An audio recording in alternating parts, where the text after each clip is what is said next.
Então vamos lá. Chegamos hoje ao terceiro capítulo, Não Começou com Você. Como o trauma familiar herdado nos define, como dar um fim a esse ciclo. Vocês vão ver que a primeira parte ele vai falar mais sobre aquilo que a gente acha que nos define. E depois ele começa a ajudar a gente na parte de. O capítulo 3 ele vai falar da mente familiar. E é bem interessante quando a gente começa a ler a mente familiar, porque a gente vai ver que é como se fosse uma teia, um emaranhado, um crescimento de pensamento que nós herdamos dos nossos ancestrais. Então, nesse capítulo, ele vai falar muito da avó. Muitos estudiosos da epigenética, eles vão falar exatamente dessa herança que pula geração em geração. Então, eu tenho tendência a parecer mais com a minha avó e a minha mãe tem tendência a parecer mais com a minha filha, né? Quando a gente vai olhar assim, quer dizer, minha filha tem tendência a parecer mais com a minha mãe, né? Não eu com a o contrário. E ele começa com uma frase de Ezequiel, que os pais comem as uvas e os dentes dos filhos se embotam. Em poucas palavras, recebemos aspectos maternais de nossa avó por meio de nossa mãe. Aqui ele vai falar, principalmente, que os padrões que são programados no nosso cérebro, eles não são em vão. Eles vêm através do aprendizado, através da biologia, através do corpo, através das memórias, através da experiência. Então, os nossos circuitos internos, eles estão conectados de acordo com com a nossa herança genética. Então, nós temos uma herança genética, uma herança comportamental, e se houve algum movimento interrompido, vou explicar o que que é, para vocês não ficarem perdidos. Se houve um movimento interrompido em relação aos pais, os avós não tiveram um movimento completo em relação aos pais, eles não terão um movimento de mostrar aos filhos como fazer isso. Então, os filhos não têm, então logo os netos não têm. Basicamente, o movimento interrompido é um nome que Bert Hellinger dá para um movimento que você fazia e parou de fazer. Na psicanálise, nós vamos chamar isso de resistência. Na haitiana, nós vamos chamar isso de couraça. Como se fosse um movimento em que eu passei a fazer, que não é o meu movimento original, para evitar determinada situação, ou para me proteger de determinada situação, ou para não ir em determinada direção. O Bert Hellinger, ele chama de movimento interrompido, porque muitas vezes ele vai falar que um dos maiores problemas que nós temos é fazer o movimento em direção ao pai, em direção à mãe. Então, você imagina que eu estou indo na direção da minha mãe, e aí a minha mãe não está. Eu estou indo na direção da minha mãe e ela está no hospital, recebendo o meu irmão. Eu estou indo na direção, de repente, da vida e eu estou esperando a minha mãe. Eu lembro de uma fase minha na infância em que a minha mãe ela ficou internada e eu fiquei com padrinhos e as irmãs dele. E eu lembrei, não tem muito tempo, que na escolinha eu não queria brincar com ninguém, porque eu não podia criar vínculos, porque eu já ia embora dali, eu estava só esperando minha mãe sair do hospital. Olha o meu movimento em direção aos amigos, em direção à amizade, em direção a trocar, interrompido esperando a mamãe voltar do hospital. E é claro, quando ela voltou, o que que ela tinha nas mãos? Um bebê. E aí eu podia pegar ela como eu pegava antes? Não, porque o meu lugar, que era o colo dela, estava ali também agora ocupado com o meu irmão. E isso aconteceu com o meu outro irmão. De certa forma, quando nós olhamos para as questões em direção à mãe, muitas vezes nós estamos ali agindo de forma interrompida. Nós não estamos livres, não nos sentimos livres para olhar para ela.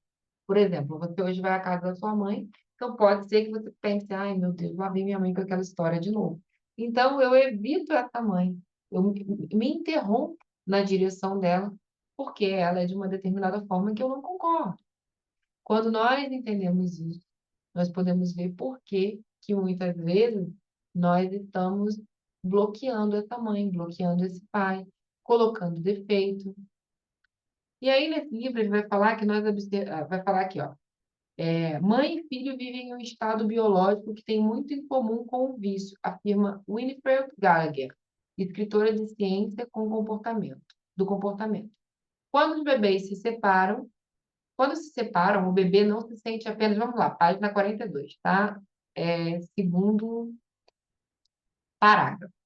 Mãe e filho vivem em um estado biológico que tem muito em comum com o vício, afirma Winifred Gallagher, escritora de ciência do comportamento. Quando se separam, o bebê não sente apenas falta da mãe, ele experimenta uma privação física e psicológica, não muito diferente da situação de um adicto em heroína que entra em abstinência. Essa analogia ajuda a explicar por que todos os mamíferos recém-nascidos, incluindo humanos, protestam com tanto vigor quando são separados de sua mãe. Do ponto de vista do bebê, a separação materna pode ser sentida como uma ameaça, diz Reilane Phillips, neonatologista do Hospital Infantil da Universidade de Loma Lima. Se a separação do bebê se prolongar, explica, a reação é desesperança, o bebê desiste. Olha que lindo, né? Se eu vou em direção à minha mãe e ela faz algo que eu não gosto, e isso me causa uma desesperança, uma desilusão, eu paro de ir. Eu tive um caso de uma cliente e ela parou de ir na direção do pai, quando o pai brigou e tacou um copo de uísque na parede. Dali em diante, ela nunca mais pôde olhar para o pai, porque ela não esperava essa reação. Então, aquele movimento do pai fez com que ela parasse, não pudesse ir na direção dele. Medo. Ela desistiu, ela achou mais seguro não fazer isso. Será que nós não fazemos isso? Será que nossos pais não fizeram isso? Será que nossos avós não fizeram isso? Então, nesse capítulo, eles vão falar que nós estamos muitas vezes seguindo essa consciência familiar, a consciência do abandono. Então, como foram os seus avós com as mães dele? Como foi o seu pai com a mãe dele, com o pai dele? Então, vamos dar um exemplo aqui. No caso da minha mãe, eu sei que a minha mãe ela teve que cuidar muito da irmã mais nova dela, que a mãe não estava disponível, tinha passado por uns problemas. Eu sei que o meu pai, ele não teve registro do pai dele na certidão. Então, isso causou para ele, né, uma questão de rejeição, uma questão de não pertencimento muito grande. Eu sei que a minha avó materna, não sei se é verdade, mas ela teria sido deserdada porque ela casou com um homem que não era aprovado pela família. Quando ela casou, ela foi deserdada, porque o dinheiro ia ficar com os irmãos. Então, a gente precisa entender exatamente o que for, precisaria entender, não tem como. Mas aí ela foi excluída da família através da questão financeira. Quando nós olhamos, por exemplo, a minha avó paterna, eu sei que a mãe dela era uma índia e foi laçada, pega por um português. E ela foi obrigada a casar com 12 para 13 anos. Então, vamos lá. Olhando essas separações todas, como as crianças de uma família assim ficam? É cada vez mais difícil entender os vínculos. Quando nós olhamos o Hellinger, ele enfatiza que cada um de nós deve carregar o próprio destino, mas a gente acaba muitas vezes, por amor e lealdade, assumindo o destino de outras pessoas, o que não deveríamos. Imagina se eu fico com pena da minha avó, do meu pai que não foi registrado com o nome do pai dele. O que pode acontecer comigo para eu parar de ter pena? Passar pelo mesmo destino. Mas o meu pai já pagou esse destino. Então eu não preciso mais. Você compreende isso? Quando nós entendemos aqui que a gente acredita que por trás das repetições existe uma lealdade inconsciente. Quando nós lemos esse livro, é muito importante a gente entender que o sofrimento nas famílias, eles acabam ali muitas vezes seguindo uma experiência, numa tentativa de encontrar uma solução. Quando nós olhamos ali, ó, no capítulo 40, na página 46, segundo parágrafo. Vamos lá. Eu estou resumindo, tá, gente? É o Clube do Livro, eu estou lendo, estou falando para vocês o que eu li. Se vocês quiserem, eu vou ler página a página. Mas nós abrimos para discussão. Hellinger acredita que o mecanismo por trás da repetição é a lealdade inconsciente, a responsável por muito do sofrimento nas famílias. Incapazes de reconhecer as origens dos seus sintomas em uma geração anterior, as pessoas costumam presumir que seus problemas provêm da própria experiência de vida e não conseguem encontrar uma solução. Segundo Hellinger, todos têm o mesmo direito de pertencer a um sistema familiar e ninguém pode ser excluído por qualquer que seja o motivo. Isso inclui o avô alcoolista, que arruinou a nossa avó, aí ele falando dele. O irmão natimorto, que partiu o coração da sua mãe, até mesmo o filho do vizinho, que o nosso pai matou acidentalmente ao sair da garagem. Isso é a história do autor. O tio criminoso, a meia-irmã mais velha de nossa mãe, o bebê que abortamos, todos pertencem à nossa família, e a lista continua.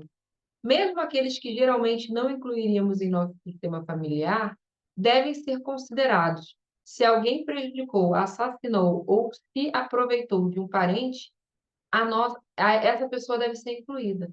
Da mesma forma que um membro da família que prejudicou, assassinou ou se aproveitou de alguém, essa vítima também deve ser incluída em nosso sistema familiar. Isso aqui é uma novidade. Quando eu digo novidade, estamos falando aí de 8 anos para cá. Porque teve uma época muito lá atrás na constelação, que você talvez leia em alguns livros, que não consideravam. Era como se o assassino e o assassinado eles ficassem ali juntos, mas eles não entravam na família. Hoje já sabe que esse vínculo de dor conecta essas famílias para sempre. Então, quando você tem ali um parente que matou alguém, você olha para essa pessoa que foi assassinada como pertencente à sua família. E olha, a família da pessoa deveria fazer o mesmo, para que fosse mais fácil viver. Não existe compensação. Matar outra pessoa não vai compensar a perda de alguém. Não, não vai compensar. Não é possível compensar.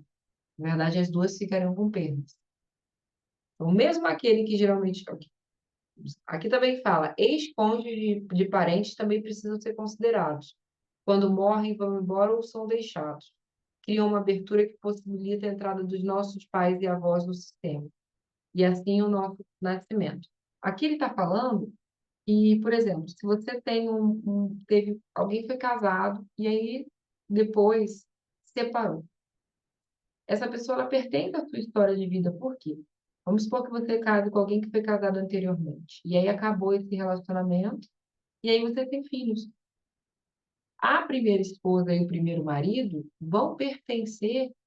Por quê? Porque graças ao sofrimento, à dor e à separação, aquele rompimento que faz parte da história, aquele rompimento é parte da história da vida das crianças. Porque sem aquele rompimento, talvez não fosse possível, a maioria das vezes não seria possível, que a vida chegasse até a pessoa em si. Então, é muito comum a gente ver mulheres que foram filhas de fora do casamento. Ah, minha mãe foi amante do meu pai. E aí ela não consegue lidar com isso, e o fato dela não conseguir lidar com isso, ela não consegue lidar com a vida. Porque ela não reconhece que aquela atitude, por mais imoral, por mais que ela queira julgar, por mais difícil que seja socialmente, foi a atitude que fez com que a vida dela chegasse até aqui. Até aí, tudo bem? Então, Hellinger observou que quando uma pessoa é rejeitada ou excluída do sistema familiar, ela pode ser representada por um membro posterior do sistema. Muitas vezes as netas e as filhas acabam o quê? Conseguindo homens comprometidos, quando elas vêm de famílias que as mães foram amantes dos pais, etc. Ok? Quando nós olhamos, vamos estudar isso aqui, nós vamos ver, ele fala algo que eu sempre falo nas aulas. Vou pular aqui, ele explica da família de John, um homem assassinado, ele conta um estudo de caso aqui, quem quiser pode ver. É um caso bem interessante, mas vale a pena a gente seguir, para a gente poder abrir para a pergunta de vocês, porque o caso de vocês é importante. Ele vai falar aqui, inclusive, Hellinger enfatiza, página 47, segundo parágrafo. Hellinger enfatiza que cada um de nós deve carregar o próprio destino, independente da gravidade. Ninguém pode tentar assumir o destino de um pai, avô, irmão, tio ou tia, sem que haja algum tipo de sofrimento, o qual Hellinger denomina emaranhamento. Ao nos emaranhados, inconscientemente, carregamos as dificuldades, os sentimentos, os sintomas ou os comportamentos de um membro anterior do sistema familiar, como se fossem nossos. Inclusive, parece estar errado, né? Ao nos emaranhados, não parece? De vocês também está assim? Ok. Ninguém pode tentar assumir o destino de alguém. Ao nos emaranhar. Tá estranho isso aqui. Deve ter sido algo da tradução. Só eu que achei estranho? Tá estranho, né? Foi. Ok, perfeito. Então, inclusive, isso aqui é importante para a gente que estuda constelação familiar. 47, 2, terceiro parágrafo. Inclusive, irmãos que têm os mesmos pais, crescem no mesmo lar, recebem recebem uma educação semelhante, provavelmente herdarão traumas distintos e terão destinos diferentes. Até gêmeos isso acontece. Por exemplo, é possível que o primogênito carregue as pendências do pai, a primogenitalidade da mãe, embora nem sempre seja esse o caso. O inverso também pode ser verdadeiro. As crianças da família tendem a carregar diferentes aspectos dos traumas de seus pais ou elementos dos traumas dos avós. Por exemplo, a primeira filha pode se casar com um homem controlador e fechado, semelhante à forma como vê o pai, compartilhando essa dinâmica com a mãe. Ao se casar com um homem assim, repete as experiências maternas e vivencia o mesmo descontentamento. A segunda filha, aí vira aí, para a página 48, por sua vez, pode carregar a raiva reprimida da mãe. Desse modo, ela é afetada pelo mesmo trauma, mas carrega um aspecto diferente. A segunda filha pode rejeitar o pai, enquanto a primeira não. Nós vemos muitas vezes irmãos, um ama a mãe, outro não. Vai depender do sexo, vai depender da ordem, vai depender do que aconteceu, de como eles se identificam. Tem pessoas que vão se machucam com palavras, tem pessoas que se machucam observando, tem pessoas que se machucam com um toque, e tem pessoas que se machucam de forma que sequer elas expõem, ou sequer percebem. Quando nós olhamos isso, nós entendemos que é comum que as crianças carreguem traumas não resolvidos dos seus pais, dos avós, da mesma família. Aquele conta estudo de casa, certa vez trabalhei com uma família libanesa, e aí a gente não precisa ir para o estudo. Ok.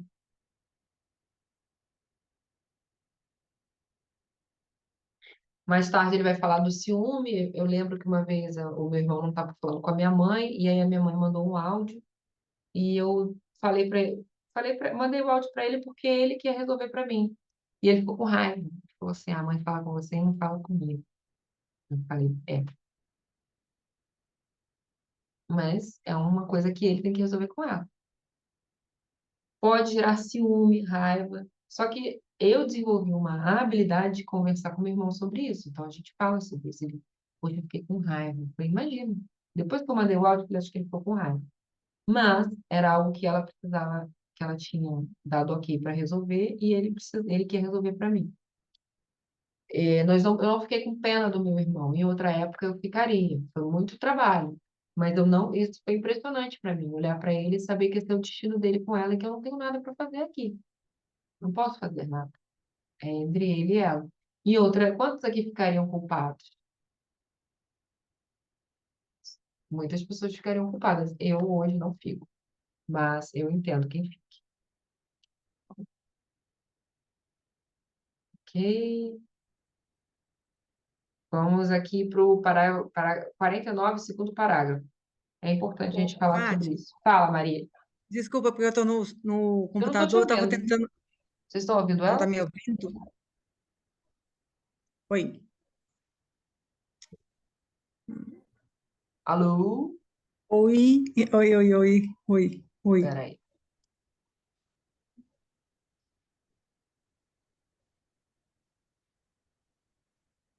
Ganota, gente.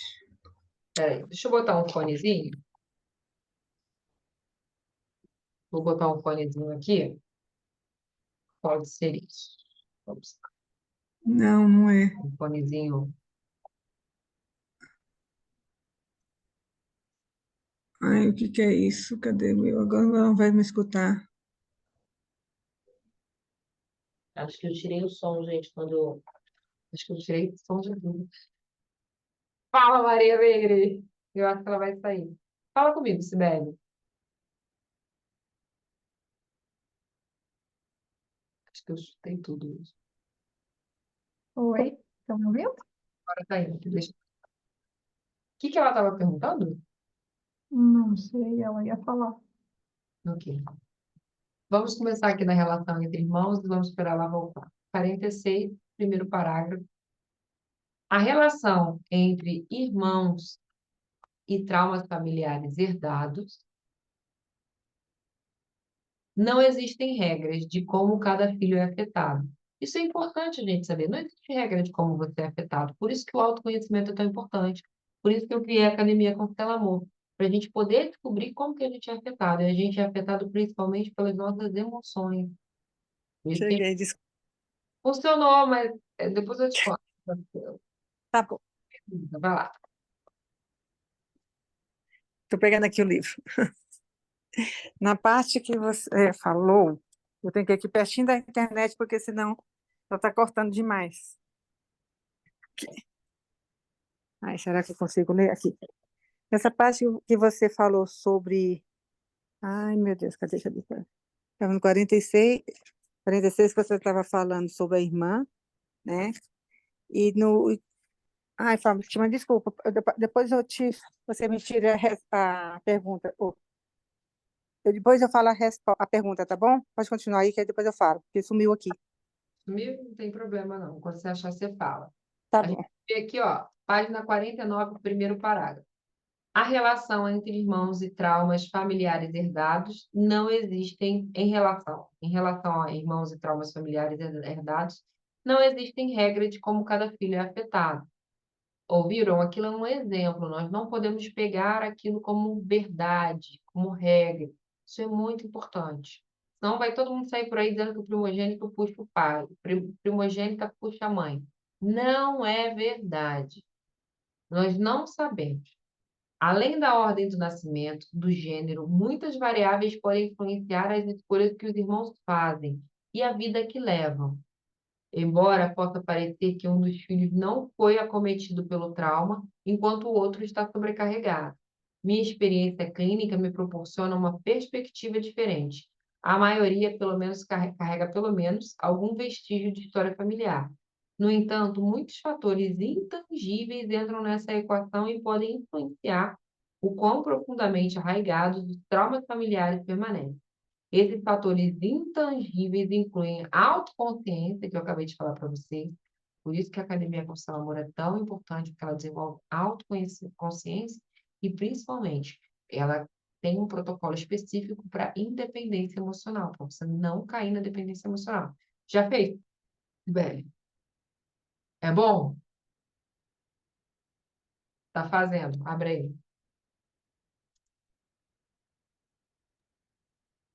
Eu fiz ontem e repeti hoje. É bom, não é bom? É, Bom, porque a gente libera a pessoa, a alma das pessoas. O pessoal faz, às vezes tem que fazer 2 vezes com a mesma pessoa. eu senti, eu achei que o Plano Brasil foi mais pesado e eu fiz só uma vez e vou ter que fazer de novo, umas 10 vezes. Uma para cada um, tá certíssimo. O plano um ele ainda não está finalizado. A gente vai começar hoje com Question and Answers, né? Q&Y, e ele vai ser finalizado porque ainda vai ter mais, ainda vai ter desmistificando o medo de enriquecer. Mas aí a gente fala na próxima aula e vamos voltar aqui. Perceberam que não existe uma regra, isso é importante. Às vezes a pessoa fala assim, ah, Fátima, enxaqueca é o quê? Enxaqueca muitas vezes é uma desvalorização. Ah, mas desvalorização de quê? Tem que olhar. Ah, mas dor de barriga é o quê? Ah, mas nódulo na tireoide é o quê? Tem que olhar. Cada caso tem que olhar. Por exemplo, nódulo na tireoide muitas vezes é humilhação, outras vezes é você não falou o que você queria falar. Engoliu aqui. Depende. Por isso que precisa olhar caso a caso. Às vezes a gente coloca.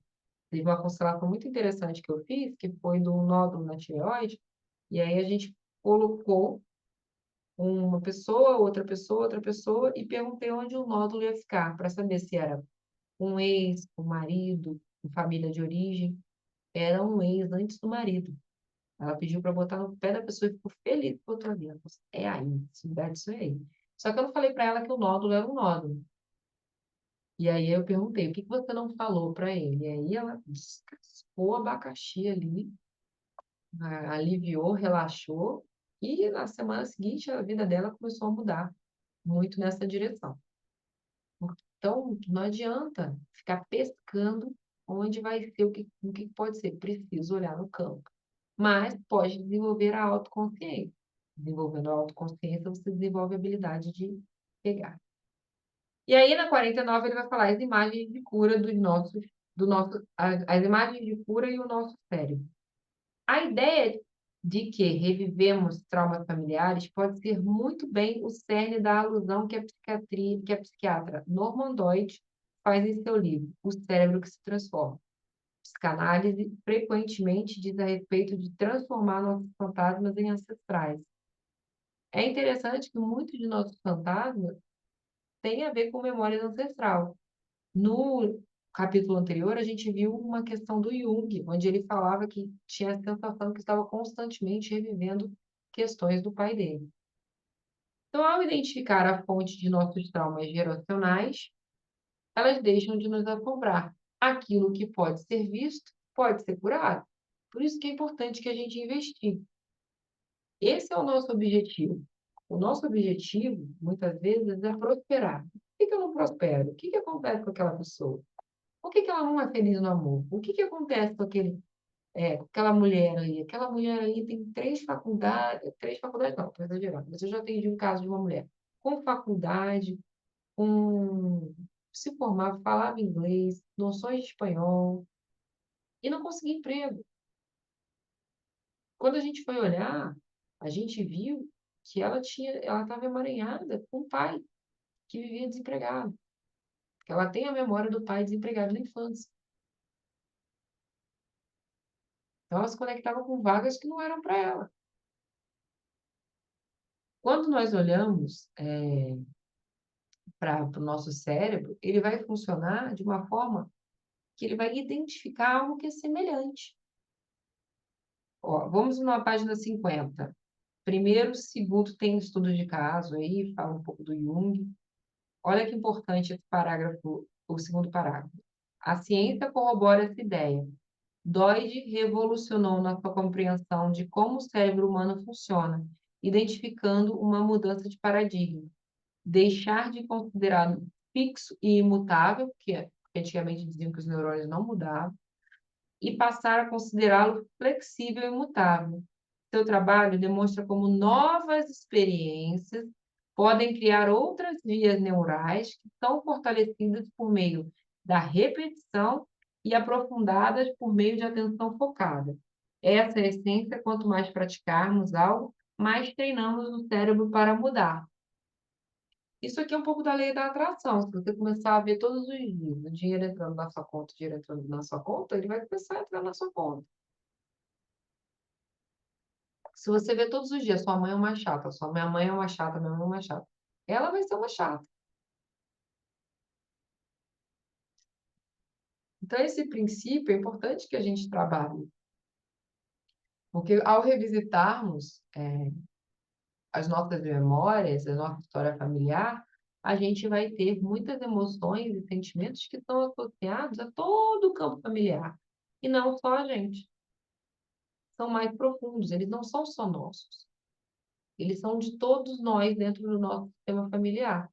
Eles pertencem, os meus sentimentos, as minhas emoções, as minhas sensações, elas não são só minhas. Elas pertencem a um campo de inteligência familiar. Olha na página 51, o primeiro parágrafo. Ao revisitarmos reiteradamente as sensações e sentimentos associados a essa nova experiência, além da conexão das estruturas cerebrais, ocorre a liberação de neurotransmissores do bem-estar, como a serotonina, a dopamina e hormônios da felicidade, como a ocitocina. O contrário também. Ele está falando aqui da positivo. Eu estou mudando. Agora você imagina se você está todos os dias com raiva do seu pai, pelo que ele fez com a sua mãe.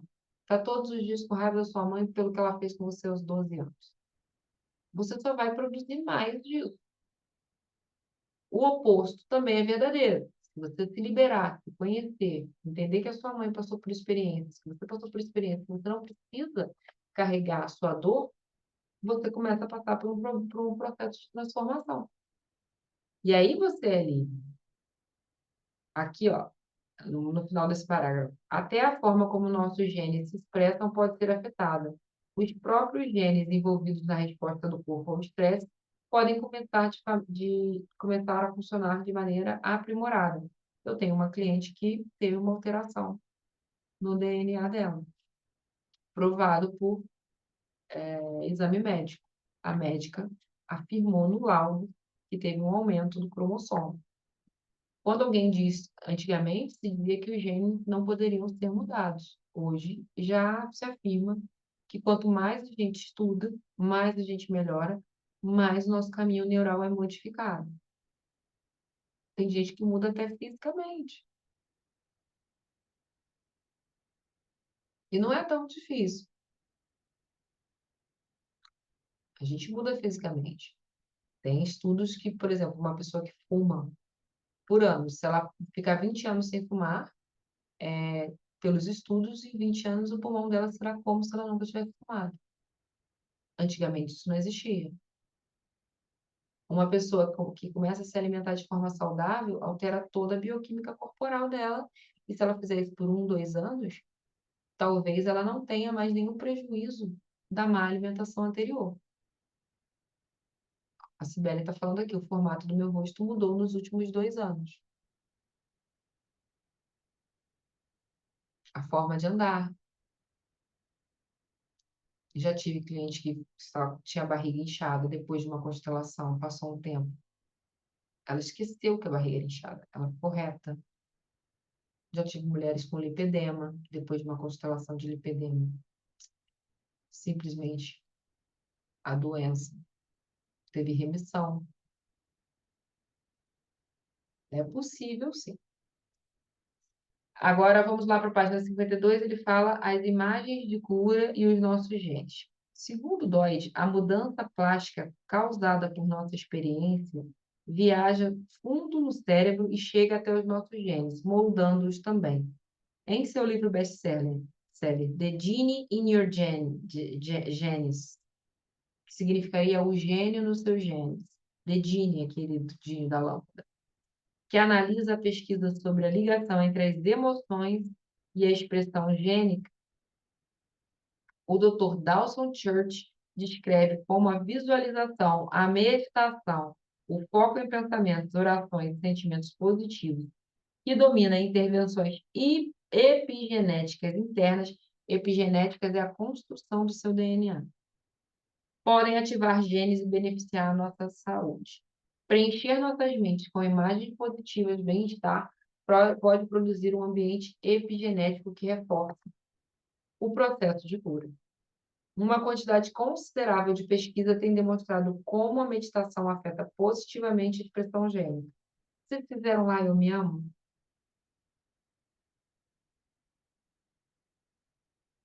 Não escutei, fez o quê? Eu pedi para vocês falarem Eu Me Amo 4 vezes, 5 vezes. Ah, eu não assisti a outra aula. Alguém fez? Então pode fazer, ó. Todos os dias eu me amo 4 minutinhos de manhã, 4 minutinhos à tarde, 4 minutinhos da noite. Fala aí, Sibeli. Eu fiz, mas não durou os 4. Tá bom, Hum. não tem problema. Coloca lá um alarmezinho e vai fazendo todo dia. Eu me amo, acordei. Ai, bom dia, eu me amo. Antes de reclamar com o alarme, eu me amo. Passa aí. Não fiz de manhã e de noite, assim, eu fiz mais nos momentos que, assim, eu acordo, daí vou pro banheiro, fico em frente ao espelho. Aí eu fui fazendo em frente ao espelho, aí vendo bem. Mudou, percebeu alguma coisa? Compartilha com a gente. Ah, vai mudando, a gente vai se olhando nos detalhes, né? A gente tem muita mania de reclamar só. E a gente vai olhando os detalhezinhos e vai aprendendo a gostar dos detalhes da gente, né? Que bom que deu certo, viu, gente? Então, quem não fez, faça. Nossa amiga Sibeli teve essa experiência. Então, na página 53, 2, vocês podem ler, o objetivo é fazer um resumo mesmo. 2, terceiro parágrafo. Segundo Rachel ou Raquel e Yehuda, somos capazes de modificar nosso DNA, mas podemos mudar a forma como o nosso DNA funciona, que é praticamente a mesma. Não somos capazes de modificar nosso DNA, mas podemos modificar a forma como o nosso DNA funciona, que é praticamente a mesma coisa. Bom, segundo o DNA da nossa colega, que não está aqui hoje, ela é aluna da escola, segundo lá, a médica viu uma alteração no cromossomo. Ela tinha um exame, depois de 3 anos, isso foi alterado. Então, eu acho que a gente já está muito novo nesse estudo para a gente poder afirmar qualquer coisa. Mas já sabemos que nem tudo, nada está escrito em pedra na medicina. Aí o último parágrafo aqui. Como constatamos uma vida totalmente desprovida de traumas é bastante improvável. Eles não descansam nem mesmo com a morte. Pelo contrário, continuam a buscar um terreno propício para a resolução nas gerações seguintes. Felizmente, os seres humanos são resilientes e capazes de curar a maioria dos traumas, o que pode acontecer a qualquer momento de nossas vidas. Precisamos apenas dos insights e das ferramentas certas. Mais adiante, compartilharei as práticas que foram essenciais no trabalho com meus pacientes, a fim de proporcionar em primeira mão a experiência e a cura de traumas que podem interagir em sua herança familiar. O próximo é o capítulo 4, um capítulo que eu gosto muito, que é da linguagem, que é exatamente isso que a gente vem trabalhando. O que que eu falo sobre mim, qual é a história que eu conto sobre mim. E aí, eu queria perguntar a vocês se vocês tiveram algum insight, se vocês querem compartilhar alguma questão aqui. Sibeli já compartilhou que usou eu me amo e viu algo diferente. Quem quiser compartilhar perguntas, muito bem-vindo. Eu peço desculpa, mas o insight aqui, quando você estava falando, não gravei, aí caiu a ligação e agora eu não me lembro mais, sinceramente. Você Mas, foi no grupo, tá bom. tá? Mas vou ler essa partezinha de novo. É, mas foi alguma coisa que você falou sobre essa parte, mas eu vou tentar lembrar e mando no grupo. Manda sim. Tá? Sibeli, que bom que você fez. Meire, faça essa semana. Eunice, faça. E tem Vou uma fazer. Eu não sabia não, mas eu vou fazer. Pode Professora, deixar. fala. sei que já está quase final do horário ali que tem academia, mas queria um esclarecimento. Hoje eu conversei com meu pai está morando com uma companheira que minha mãe morreu, faleceu faz uns 6 anos. E a gente manda áudio, manda que ele nunca responde. Daí hoje conversando ele disse que ele não sabe. Só que não é certo. Aí eu lembrei ele que um dia a gente estava lá, ele mandou áudio para uma filha da companheira dele. Eu queria saber se eu fiz errado, ou se eu fui arrogante, ou se eu deveria ter deixado ele. Tipo, ele valoriza mais o filho dela. É o jeito dele, ele perdeu a mãe dele quando era pequeno, eu já entendo isso. Mas eu só queria saber a minha atitude. Se foi arrogante Pirraça. ou... Oi? Foi pirraça. Fosse pro filho dela, você faz. Pra mim, não. Você sabe mandar assim que eu vi. Então, tá certo. Faça mesmo. Filho pequeno faz pirraça. Eu acho uma graça quando a Fátima faz os negócios desses, faz assim da gente. Pum, Pirraça, ela vai na lata. não é? Com Tá os certo. filhos dela você manda. Pra mim, você não manda, não. Né? É, Você pode fazer de birra mesmo, de bico. Por quê? Nós somos adultos. Nós não temos que ficar na pirraça. Mas uma parte nossa quer esse pai. Então, enquanto a gente ainda tem essa dependência emocional, quando eu vou ao Brasil com o pai, vai rodar. Quem tanto faz se ele manda mensagem para ela ou não, vai ficar desconectada, é ele com a filha dela. Mas enquanto não existe essa independência emocional, uma parte nossa quer aquele reconhecimento. Então, você fez uma pirraça. O problema é quando a gente quer ser mãe dele. Olha só, vou te ensinar aqui a mandar mensagem para mim, tá? Eu sei que você mandou para ela, para mim você não manda, então você tem que aprender. É diferente. Então, a não, postura de filha, ela é uma. pelo que você está falando, você ficou na postura de filho, querendo a atenção do pai. Pai, olha para mim. Por quê?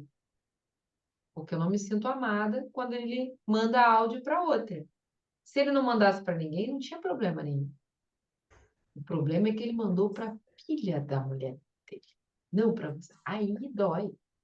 Vai doer, tá bom? Isso faz parte do nosso aprendizado. Eu digo sempre, não, nada é escrito em pedra. Às vezes nós estamos aqui, nós aprendemos a constelação familiar, nós trabalhamos, mas a maioria das pessoas não está no nível de independência emocional. Então, nós precisamos criar essa independência emocional. Enquanto a gente não cria, a gente vai criando um mecanismo. E faz parte do nosso aprendizado. Saiu do lugar? Depende. A forma como você fala vai determinar se você saiu do lugar ou não. Você pode ter ido para um lugar infantil, pirracento, de birra, que é um lugar que não é o lugar da Eunice o tempo todo, mas é um lugar que acontece quando ela vê o pai. Mas pode ser também para um lugar de mãe do pai, querendo brigar com ele, dizendo que se você manda para uma, você tem que mandar para outra. É diferente. Então, a forma que eu falo, Eunice, também vai dizer se eu estou no meu lugar ou se eu estou fora. Pelo que você falou, parece que você não foi para a Eunice adulta, mas foi para a filha que fez malcriação. Isso faz parte da nossa autoconsciência. Que bom que você parou para pensar, será que eu fiz certo? Será que eu não fiz? A forma, ela vai determinar isso. O que a gente faz, muitas vezes, não é nem o que, é como. Como eu brigo com a minha mãe? Eu brigo com ela ou eu faço birra?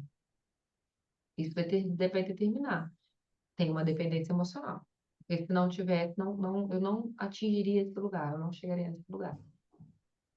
E está tudo certo. Todas as pessoas costumam ter dependência emocional com pai e mãe.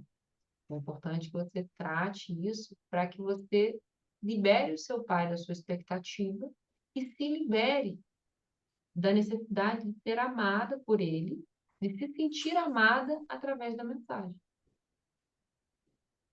Porque a mensagem não significa que ele te ama. E essa mensagem não significa nem que ele ama a filha dela. É a forma que ele se relaciona. E às vezes o movimento do pai está bloqueado na direção do filho, ou por conta do que ele viveu, por conta de uma separação, de algo ruim, de um constrangimento. Às vezes o pai é constrangido por ele não. Tem pais que ficam constrangidos diante dos filhos quando eles são separados. Tem que olhar toda a história. Que bom que você percebeu. Que bom. E a gente vai aprendendo. Obrigada. Obrigada a você. Semana que vem estamos aqui mais um capítulo. Estou adorando. Obrigada, eu também estou adorando. Beijo, boa noite. Boa noite.